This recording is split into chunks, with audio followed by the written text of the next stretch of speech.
Welcome to the Explainer. You know, you ever meet one of those people who just gets people? It's like they have a superpower. Well, what if I told you it's not some mystical gift they were born with, but a skill that anyone, and I mean anyone, including you, can learn, practice, and get really, really good at. Of course you have. We all have, right? You're sitting in a meeting, maybe you're on a first date, or you're just chatting with a friend and you're trying to decode what is actually going on behind their eyes. Are they telling you the truth? Are they actually interested? Or are they holding something back? Think about it for a second.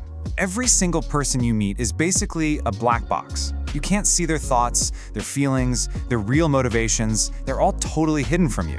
All we get are the signals on the outside, the words they choose, the way they hold themselves, their actions. We're all just trying to figure out this incredibly complex machine with no instruction manual. But what if you could learn to read those signals? Not like a psychic, but like a detective. What if you could turn all that guesswork and those vague hunches into a sharp, genuine skill? Okay, let's dive into this, because that's exactly what we're going to start doing today. So, here's our game plan. First, we're going to establish why this is a skill, not some magical gift. Then, and this is important, we'll look at why we get it wrong so often. After that, we'll get into how to be more objective observers. And then, we'll get to the really juicy stuff, the deep, hidden motivations that drive everything people do. Right. Let's just get this straight from the get-go. This is not about being a people person. This is about building a specific skill set. You know, the same way a clinical psychologist learns to spot patterns in a patient or an FBI agent learns to read a suspect in an interrogation room. It's methodical, it's a process, and it's something you can absolutely start building right now. Okay, but before we can learn the right way to do this, we kind of have to unlearn all the wrong ways. Most of us walk around thinking we're pretty decent judges of character, but the hard truth, our brains are just riddled with biases and shortcuts that lead us down the wrong path all the time. Come on, how many times have you said this, or heard someone else say it? It happens constantly.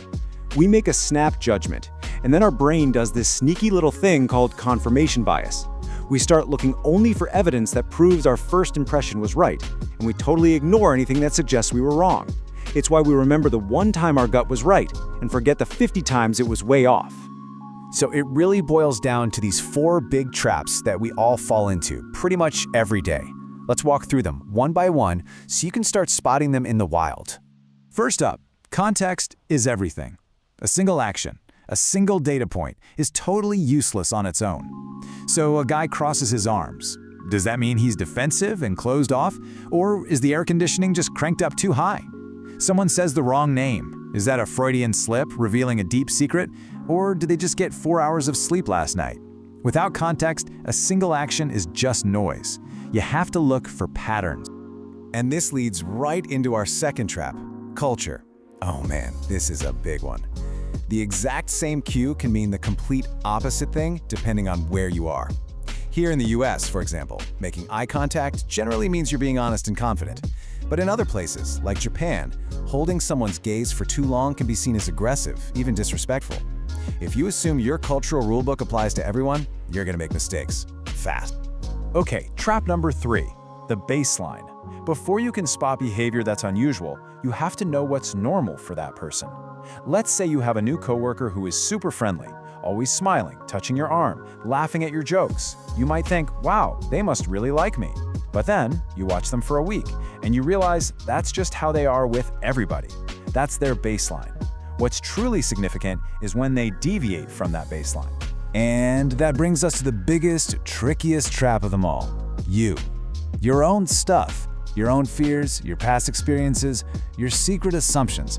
They all act like a filter between you and reality. If you've just been cheated on, you might start seeing betrayal everywhere. So really, understanding other people has to start with understanding the lens you're looking through. So if we're all walking around with these biases, how do we get more objective? Well, the key is to shift our focus. We have to realize that the words people say, that's just the tip of the iceberg. Now, get ready for this, because this research is a real game changer.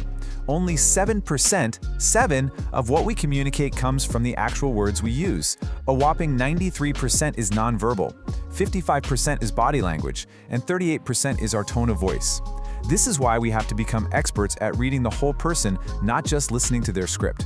And that 93% is exactly why 2 people can leave the very same conversation with completely different ideas of what happened.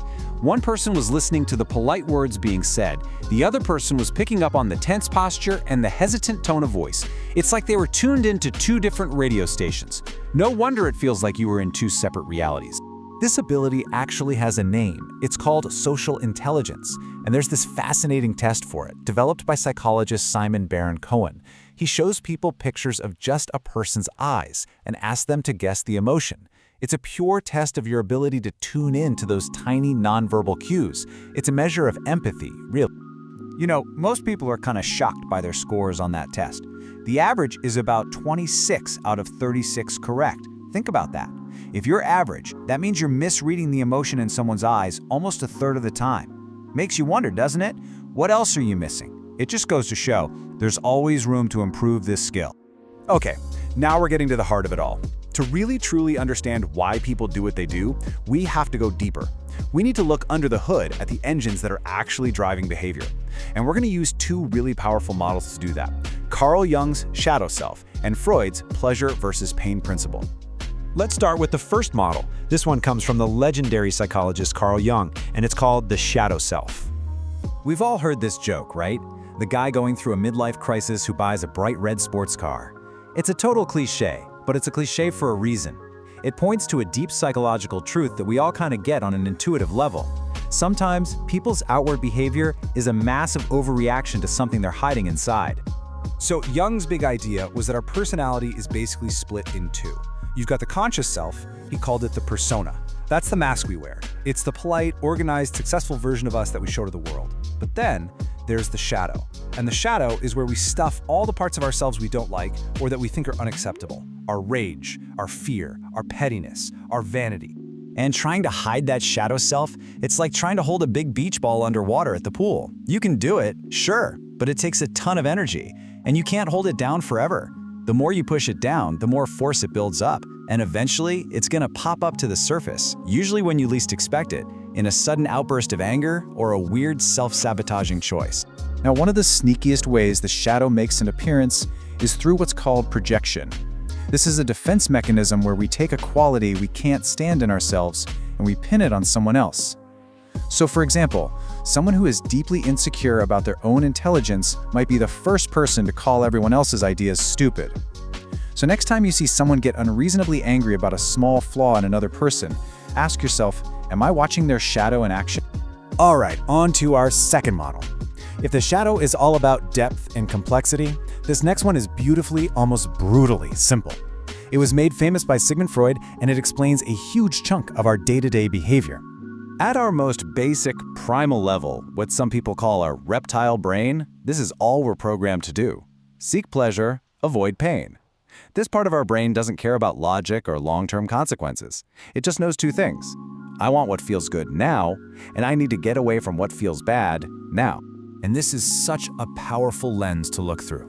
Seriously, trace back almost any action you took today. Why'd you grab that coffee? For the pleasure of the caffeine kick. Why'd you get that haircut? To avoid the pain of feeling unattractive and gain the pleasure of feeling confident. It's all just one big calculation. But here's the thing, these two forces are not created equal. The drive to avoid pain is way, way stronger than the drive to gain pleasure. Imagine you're standing in the middle of a road. On one side, there's a treasure chest full of gold. On the other, there's a speeding truck barreling right at you. You're not gonna think twice. You're gonna jump out of the way of that truck. Avoiding the ultimate pain of death will always, always win. But, and this is where it gets really interesting, we're not actually driven by real pain or pleasure. We're driven by our perception of them, what we think will be painful or pleasurable. And our perceptions can be completely wrong. Let's talk about chili-flavored grasshoppers for a second. For most of us, just the idea of eating a grasshopper is, well, gross, right? You imagine the crunch, the texture, you create this powerful perception of pain in your mind, and that perception is more than enough to stop you from ever trying it, even though you have zero actual data. The reality could be that they're delicious, but it doesn't matter, your perception wins every time. So this slide sums up all 6 rules. We've covered the first 3, so let's just quickly run through the rest. Number 4, we're wired for the short term. The immediate pleasure of a cigarette will often beat the long-term pain of cancer. Number 5, emotion crushes logic. You know the donut's bad for you, but you feel like you want it. And number 6, survival trumps everything. Your brain sees those high-calorie nachos and thinks survival fuel, not I'm on a diet. Now, this is a powerful model, but it's really important to know its limits. The pleasure/pain principle can't explain everything. It doesn't account for real sacrifice or discipline or altruism. It can't explain the soldier who jumps on a grenade or the prisoner who gives away their last piece of bread. When you see someone defy their own self-interest like that, you know you're seeing something much deeper at work. Okay, so let's quickly recap the toolkit we've put together in this first part. Number 1, reading people is a skill, not magic. You can learn it.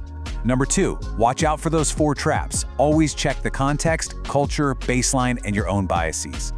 Number 3, remember that 93%. Pay way more attention to the non-verbal stuff.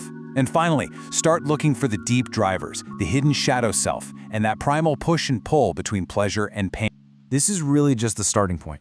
But as you begin to use these new tools, as you start observing the world with this new perspective, you're going to be left with one last, pretty powerful question. Because these hidden drivers, these shadow selves, these pleasure-pain calculations, they're not just out there in other people. They're in you too. Now that you can see them in others, what will you discover when you finally turn that lens around and look in the mirror?